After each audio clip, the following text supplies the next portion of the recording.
Bine ai venit la Worship Piano România! Aici învățăm să cântăm spre slava lui Dumnezeu. Fiecare lecție te va ajuta să cânți după ureche cântări creștine. Hai să începem!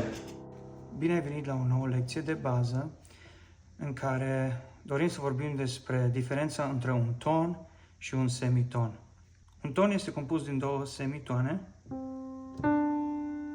Distanța de la do la re este un ton.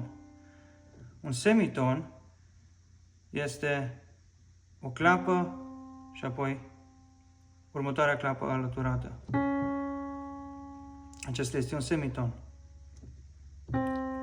Și în jos același lucru, semiton, ton. Îți mulțumesc, ne vedem la următoarea lecție de bază.